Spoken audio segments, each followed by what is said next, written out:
Good morning. My name is Spoorthi of IS brand first year from B4 section. Heating and cooling water bottle with filter. This is my innovation. It is an helpful water bottle that can be heated or can be cooled as per as our requirement. It also helps in filtering the water when we pour it into the water bottle. It is useful for the travelers, students, workers, etc. For example, when travelers travel throughout, they have to drink the water, available water. Sometimes it will have impurities that time. This type of water bottle is very useful.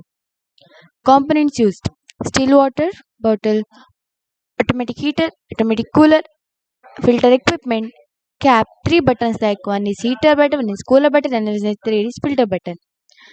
Mechanism and working involved in purifying water and also to heat and cool the water. Pour the water into the bottle, then turn on the switch button you want to like a filter button, heater button, cooler button as per as our wish. It will take 2 minutes, then the water will be ready.